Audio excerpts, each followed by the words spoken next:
Hello friends, I Pankaj Dumka welcomes you all to this lecture on fluid mechanics.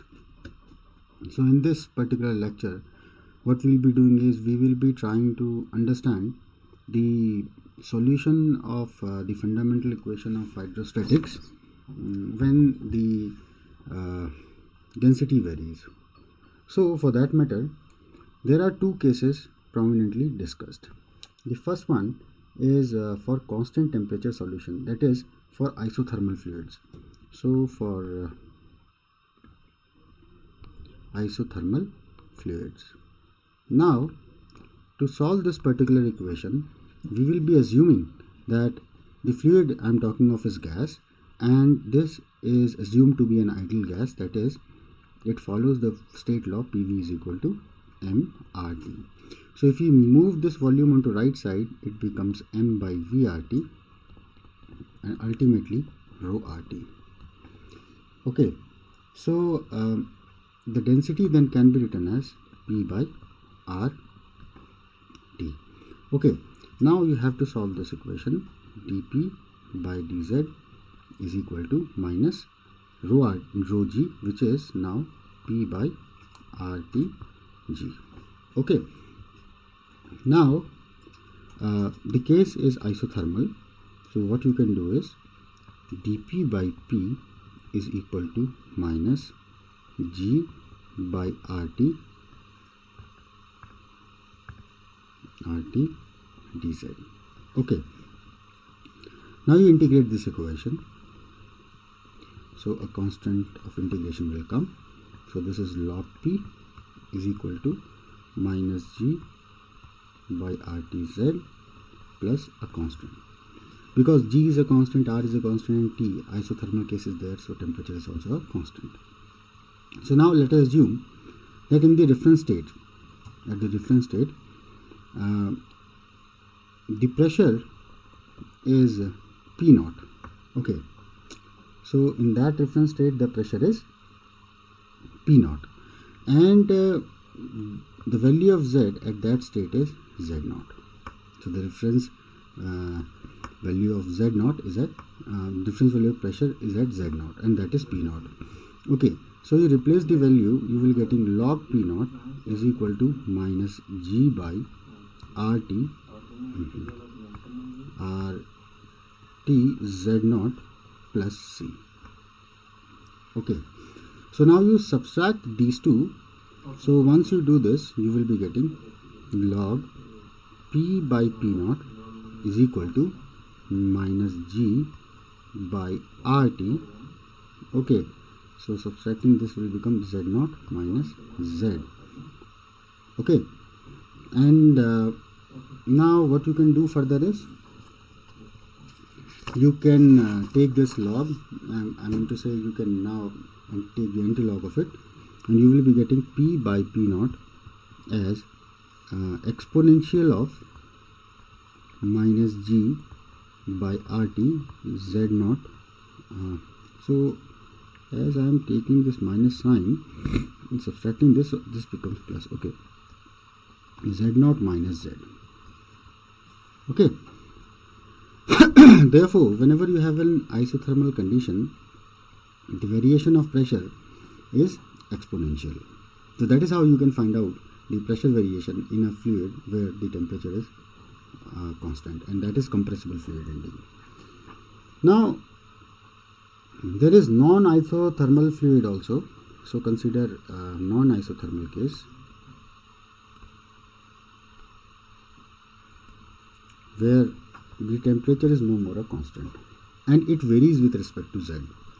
So consider your this troposphere, and at the sea level, let us assume the reference temperature T naught at the sea level, it is Z naught, and the reference temperature here is T naught, which is is close to 288 Kelvin, let us say. Okay, so as you move up, there will be a decrement in temperature, and that decrement is assumed to be linear, where alpha is the lapse rate. Okay, alpha is known as the lapse rate, which is normally for standard atmosphere it is 6.5 Kelvin for every kilometer. So for every kilometer it is 6.5 Kelvin. Okay, so now let us try to solve the equation, that is dp by dz is equal to minus rho g. Okay, now you have rho as p by rt and t is this, so this becomes p by r t naught minus alpha z.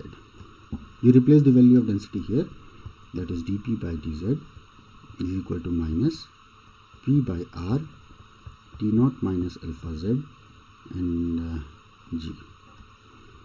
Now you rearrange the equation, that is dp by p will be minus g by r t naught minus alpha z dz, and now you can integrate it by assuming that when pressure when datum is some datum reference z0, the pressure is p0, and when at any z value the pressure is p, which has to be calculated or evaluated. So it becomes log p by p0 is equal to minus g by r t0. Oh, I am really very sorry, it is minus g by r is a constant, so it is z0 z dz by t0 minus alpha z. Okay, now you do what? You solve this. So assume t0 minus alpha z is anything a, then this dz becomes minus dA by alpha.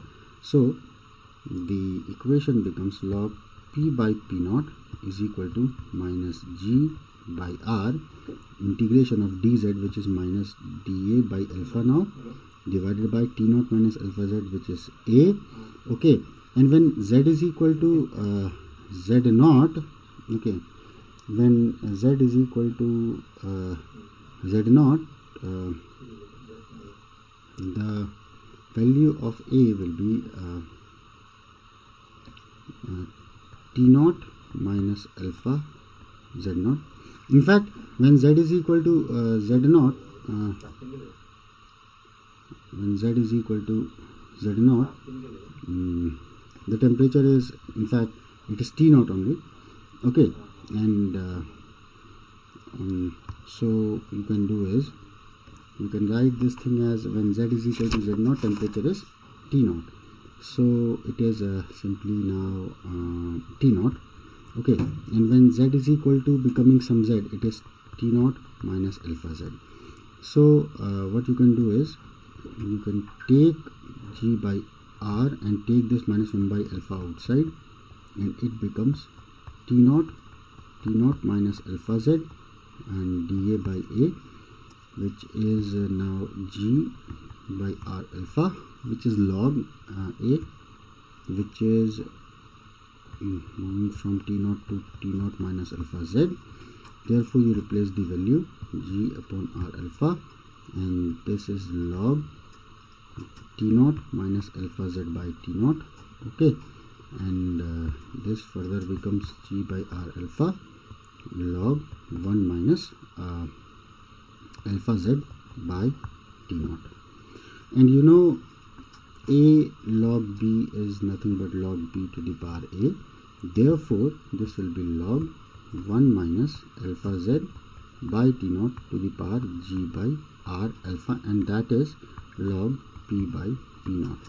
Therefore the variation of pressure in this non-isothermal case is sort of a power law type relation, which is 1 minus alpha z by t0 to the power g by r alpha. That is how the pressure varies in case of non-isothermal condition. So in this particular lecture, you have understood that how pressure can vary when you don't have or when you have a compressible fluid.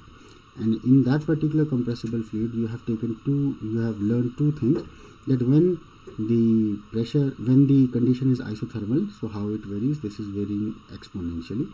Okay, and when this is a non-isothermal case, so this varies sort of like a power law.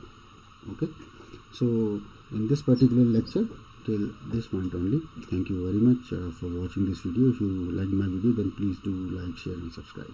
Thank you very much. Take care. Bye.